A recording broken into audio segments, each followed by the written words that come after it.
Okay, and lastly, Judge, let's have a look at election reforms. And in your introductory remarks, I heard you confirming that you're a member of GCE. And since the first general election post 2010, the current constitution, and the resultant election petitions running from the Supreme Court to the magistracy, courts have been struggling with the issue of technology and the manner in which elections are generally conducted in Kenya. By now, Judge, what reforms do you expect IEBC to have put in place or to put in place on the use of technology in elections in readiness of the next general elections? Okay, thank you. The starting point is to see the place of technology and leveraging technology in respect to electoral processes that is acknowledged by the articles of the Constitution. It has been the history of the election petitions, and particularly the 2017 one and the latest, discussed the place of technology as an enabler of free and fair, efficient, verifiable election process. The 2017 petition, which the Supreme Court had the opportunity of determining, there were certain recommendations in respect to technology, which I think have been implemented over time. In respect to the reforms, it is acknowledged that technology evolves. It is acknowledged that sometimes it fails, but it has an important place. The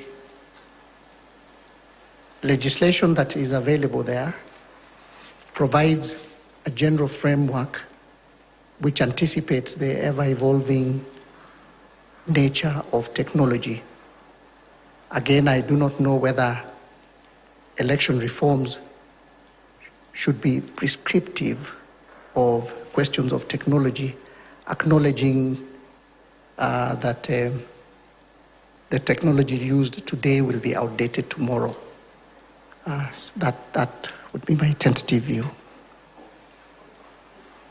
So Judge, like going by what has been happening in Kenya, what do you expect to see in the next general election in terms of some of the reforms, like issues which came up last time, that the server, some server is held somewhere, where in Kenya is day and that place is night. What is your thought on some of those things? I think the question as to the server, its integrity, whether it could be accessed, all came within the debate as to the credibility or the use of that technology. But one of the provisions in the Elections Act is the use of transmission of the results from the polling stations and the use of technology in that process. There is then the question of identification of voters using currently the KIEMS kit, and an acknowledgement that technology may fail, and so there can be a fallback to the manual processes.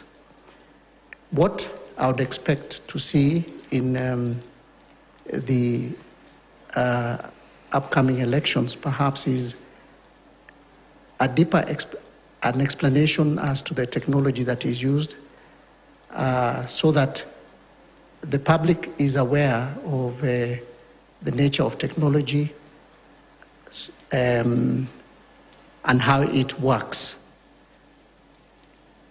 The technology, I think when you talk about transparency of an election, because election is a process, includes transparency in terms of explaining the technologies that will be deployed in carrying out the election. I say this because there are two schools of thought as to whether, in fact, there's a question of a server that has a certain hidden information and which you can look into to find instances of hacking and so forth. So there might be information gap that IEBC may need to address and which is mandated by the Constitution to carry out. Okay, Judge, I think we can rest it at that with the hope that all said and done, at least every equipment used in the elections should be within the borders of this country, so that to enhance transparency, so that and accountability, so that if anybody wants to carry out an audit on a server, the server should be available. These are some of the things we expect IBC to bring on board. I wish